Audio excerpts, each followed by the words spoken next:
Вот, вот забор видно здесь, видно. Колючая проволока.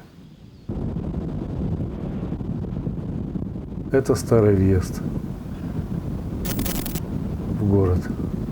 После того, как поставили КПП на въезде со станции, то все машины начали направлять на это КПП.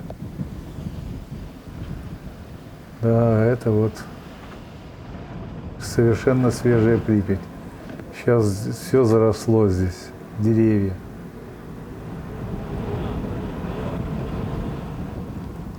Прямо подступили к окнам. Кустарники растут прямо на балконах.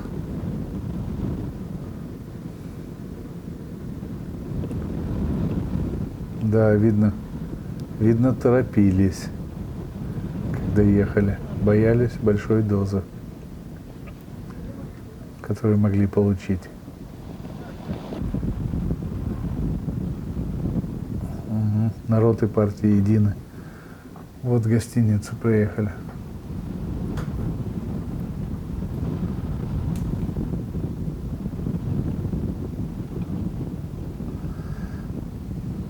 Да. Торговый центр. Все исключительно свежо. Город еще не разграблен и представляет собой не то состояние, которое сейчас. Сейчас удручающая картина. Это вот общежитие. Проехали. Здесь проживало около 52 тысяч жителей. Площадь города 450 га. Квартир было с общежитиями 15 700, а без общежитий 14 570. Ага, вот здесь вот на УАЗике, на Армейском, энергоремонт. Причем резко так. Откуда вы? Кто вы? Я из Москвы. МПО «Энергия».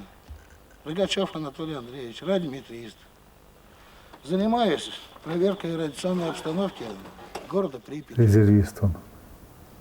Ну как я нахожу, Выстрел. что, по-моему, скоро его отмоют. Скоро люди здесь будут жить. А чем вот, что это у вас за прибор? Ну это дозиметрический прибор, которым мы промеряем фон, какое здесь излучение радиоактивное осталось. А мы использовали ДП-5. И то у нас зашкаливали, были моменты. 250 рентген в час для нас нормально было. Ну еще что вам сказать. Город должен жить.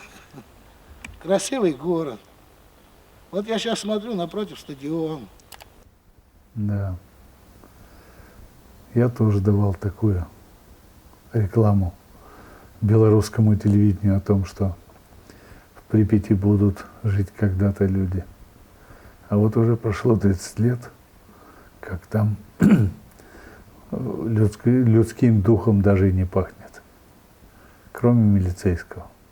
Здесь должны дети играть, взрослые. Ну еще что сказать? Вот сейчас интересно померить. Ну, наверное, 50 микрорентген-то есть. Раз 5 больше, чем в Киеве. 50 микрорентген в час.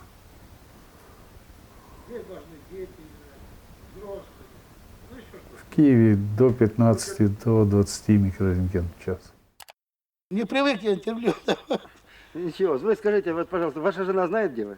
Знаю. Ну, как вы думаете, волнуется? Конечно, волнуется. И дочка волнуется, и внук волнуется. Ну, что ж сделал. Надо так надо. Ну, а вы когда сюда ехали, вы боялись, вот так честно? Да по-честному, я в этой области уже 25 лет работаю. Людям надо помогать, надо. Это резервист, водитель-резервист. Судя по респиратору, такие респираторы были только в армии. Резервист был призван в ряды советской армии через военкомат. Отказаться он не мог, Ну а вы когда сюда ехали, вы боялись? как правило, поскольку было и стыдно, и в то же время законодательная база не позволяла. Ну, вы считаете, А вот этот радиометрист из НПО «Энергия», НПО «Энергия» все время занималась космосом. Поэтому радиометрист наверняка был квалифицированный специалист, и приехал он сюда явно не зря. ну вы считаете, это опасная работа? Ну как опасная? Всякая работа опасная. Ну, В спасибо. какой-то работе всегда есть риск. В любой работе. Что у шофера, что у нас. Ну, без риска, по-моему, нигде нельзя. Спасибо большое. Пожалуйста. До свидания. До свидания.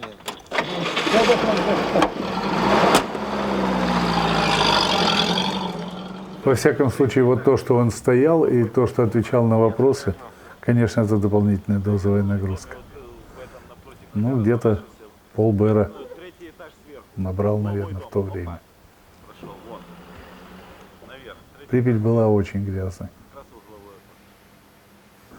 Город вообще такой, наверное, в Советском Союзе был единственный. На 52 тысячи, 4 с лишним тысячи автомобилей.